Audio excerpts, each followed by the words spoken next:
Rain fell softly that evening. Not the loud kind that frightens children, but the quiet kind that carries secrets.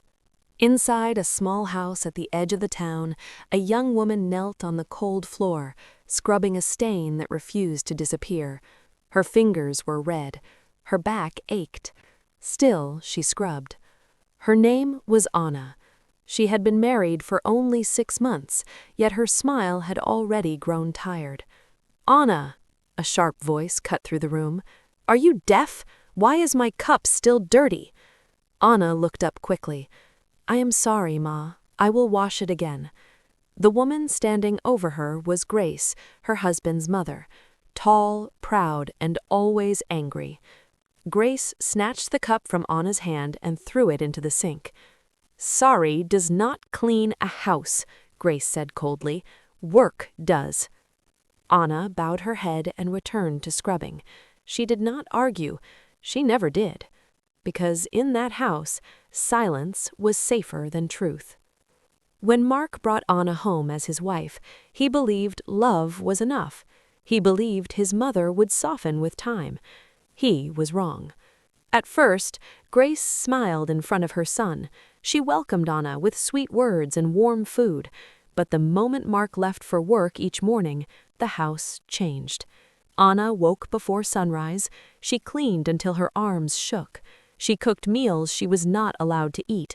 She washed clothes by hand even when the washing machine sat unused. If she rested, Grace shouted. If she spoke, Grace accused her of pride. If she cried, Grace called her weak. One morning, Grace banged on Anna's door before the sun rose. "Get up, lazy girl! Do you think this house runs itself?" Anna rushed out, still half asleep. That same day, Grace poured Anna's cooked soup into the sink. "This food is useless," she said. "Are you trying to poison me?" At night, when Anna lay down to rest, Grace would knock again. "You forgot my clothes," she would say. "Wake up." And Anna would rise, again and again.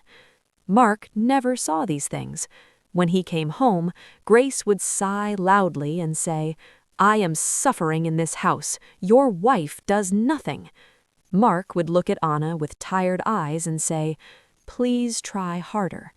And Anna would nod, even as her heart slowly broke. One evening, the rain returned. Anna stood at the door with a small bag in her hand. Her eyes were swollen. Her body trembled. "I can't do this anymore," Mark said, his voice shaking with anger and confusion. "My mother cries every day because of you."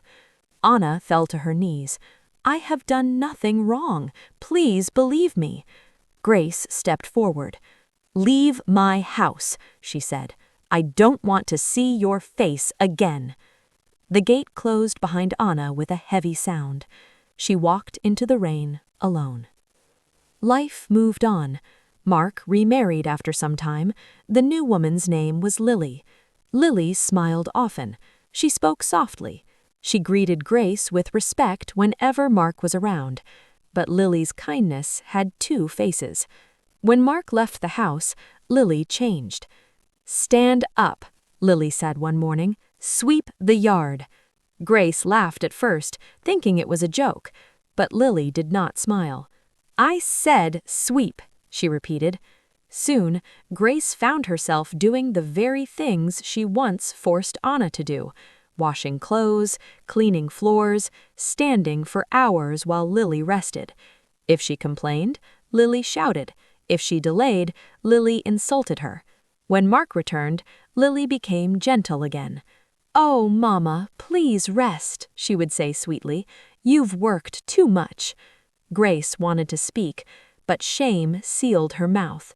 She remembered Anna's bowed head, Anna's silence, Anna's tears. And for the first time, Grace understood. One afternoon, Mark returned home early. The house was loud. Lily was shouting, "Move faster! Are you useless?" Grace was crying. Mark stood frozen. The truth had finally found him. "Lily," he said quietly, his voice shaking, "leave this house." She tried to cry. She tried to explain.